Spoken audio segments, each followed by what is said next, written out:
हाय viewers, मैं Gupta tailoring centre से नेहा एक बार फिर मैं आपके लिए एक नया डिज़ाइन लेकर आई हूँ। ये बहुत ही सिंपल और इजी है। इसके लिए हमने लाइनिंग पर फ्रंट, बैक और एल पार्ट का ड्रॉ कर लिया है।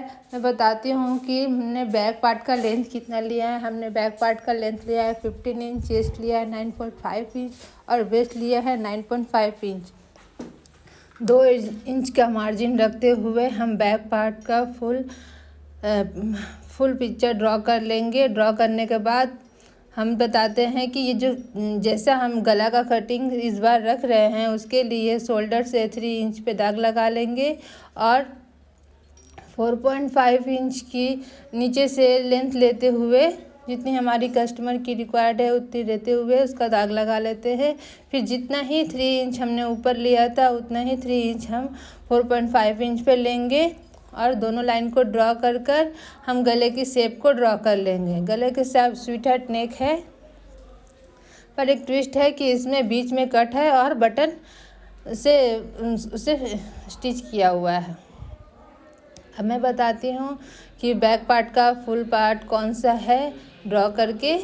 ये हमारा बैक पार्ट हो गया, ये फ्रंट पार्ट और ये एल पार्ट। अब हम इसे कट कर लेंगे और मेन फैब्रिक से अटैच कर लेंगे। मेन फैब्रिक से हम इसे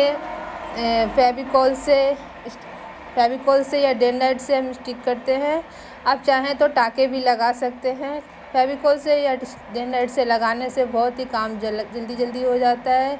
अब हमने फ्रंट पार्ट पे ये चारों डॉट बना दिए हैं और इसे मेन फैब्रिक से अटैच भी कर दिया है। एल पार्ट को भी हमने मेन फैब्रिक से अटैच कर दिया है और इस पे निशान भी लगा दिया है कि फ्रंट के साथ कैसे इसको जॉइन करेंगे। अब हम दिखाते हैं कि ये शेप किस तरफ जॉइंट होगा। ये देखिए हमारा सबका कटिंग रेडी हो गया है। अब हम लेते हैं स्लीव। इसका स्लीव को हम पफ स्लीव बना रहे हैं। पहले हम नॉर्मल स्लीव की जैसे ही इसको पिक्चर को ड्रॉ करेंगे, फिर 2 इंच एक्स्ट्रा लेकर इसे पफ स्लीव के लिए तैयार करेंगे। अब हमारा फ्रंट पार्ट दोनों हमने रेडी कर दिया है, लेफ्ट और राइट, और स्लीव को भी मशीन से अटैच कर कर फिनिशिंग दे दिया है। अब हम क्या करेंगे कि फ्रंट पार्ट और बैक पार्ट के लेफ्ट और राइट दोनों ही साइड को जॉइन कर लेंगे और डबल सिलाई मार के स्टिच करके इसे सिक्योर भी कर लेंगे। हमारा लेफ़्ट साइड और राइट साइड, फ्रंट और बैक दोनों ही तैयार हो गया है। अब हम दोनों को पिन के थ्रू सेट कर कर इसके गले को फिनिशिंग दे देंगे आगे की तरफ से, क्योंकि थोड़ा सा ऊपर नीचे सिलाई से सिल्क का कपड़ा है तो ऊपर नीचे हो जाता है। अब इसे हम पाइपिंग लगाते जाएंगे। पाइपिंग लगाकर इसकी पाइपिंग को फिनिशिंग देते हुए जाएंगे। मैं ज़्यादातर डायरेक्ट पाइपिंग यूज़ करती हूँ। रेडीमेड पाइपिंग जहाँ गोलाई होती है वहाँ प्रॉपर बैठता नहीं है। अगर सामने से बैठ भी जाए तो बैक से उसकी फिनिशिंग अच्छी नहीं आती है। इसलिए अब इसके पाइपिंग को हम फोल्ड कर देंगे। जहाँ जहाँ राउंड शेप होगा वहाँ वहाँ कट कर देंगे। जहाँ स्ट्रेट होगा वहाँ कट करने की कोई आवश्यकता नहीं है। जहाँ जहाँ राउंड शेप होगा वहाँ वहाँ कट कर देंगे और आस्ते आस्ते ही करेंगे ताकि फिनिशिंग अच्छी आए।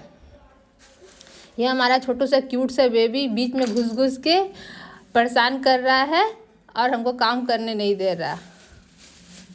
आस्ते आस्ते हम पाइपिंग लगाते जाएंगे और ठीक से बैठाते जाएंगे। अब हमारा बैक पार्ट का फ्रंट, लेफ़्ट साइड और राइट साइड दोनों तैयार हो गया है। एक 4 इंच का कपड़ा लेकर हम उसको अच्छी तरह से 2-3 बार सिलाई चला देकर मोटा कर लेंगे जिससे कपड़ा मजबूत हो जाए। अब हम बैक का एक साइड उस पर स्टिच करेंगे और फिर उसे डबल सिलाई चला देंगे। फिर दूसरी साइड का भी, लेफ़्ट साइड हो गया है, ये राइट साइड का भी हम इस पर चला देंगे उसी के इक्वल रखकर और फिर एक डबल सिलाई मारकर उसे भी फिनिशिंग दे देंगे।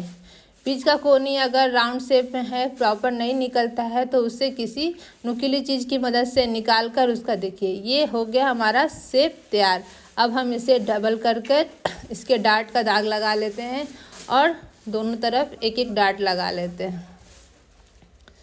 डार्ट लगाने के बाद हमारा एक साइड का डार्ट तैयार हो गया है। ये दूसरे साइड का भी डार्ट मैं लगा रही हूँ और ये दूसरे साइड का भी डार्ट तैयार हो गया है। अब देखिए इसका फाइनल लुक।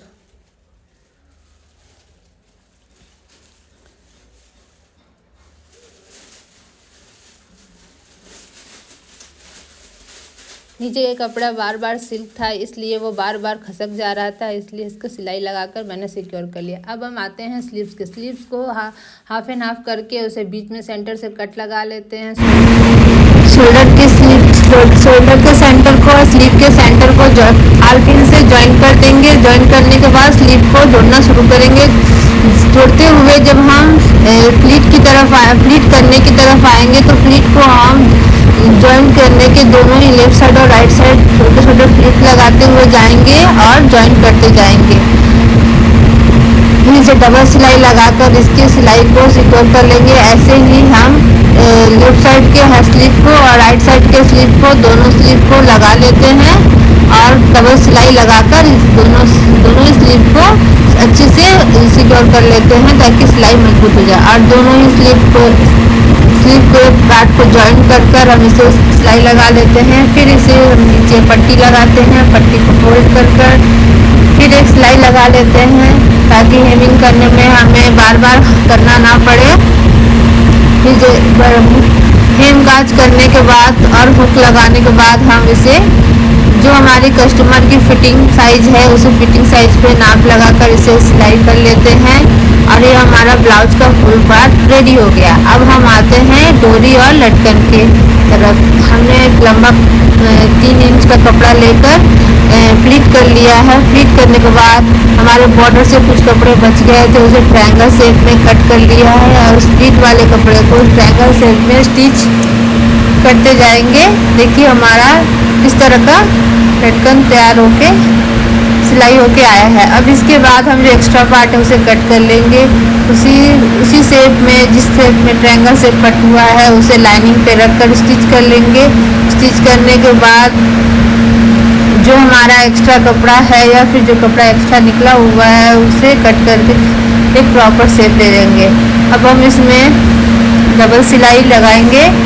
जितना हो सके इसको दोनों तरफ खींचते हुए सिलाई लगाएंगे जिससे इसका शेप बहुत ही अच्छा निकल कर आए। देखिए ये तैयार हो गया है। सिलाई करने के बाद थोड़ा एक आयरन मार देने से ये पूरे अच्छी तरीके से बैठ जाएगा। अब इसमें हम डोरी लगाकर सेंटर से इसको फोल्ड कर लेंगे। अगर आप बिगिनर हैं तो सेंटर में सिलाई लगा लें ताकि आपकी डोरी बीच में छूटे नहीं। मुझे उसकी इतनी ज़रूरत नहीं पड़ती इसलिए मैं डायरेक्ट ही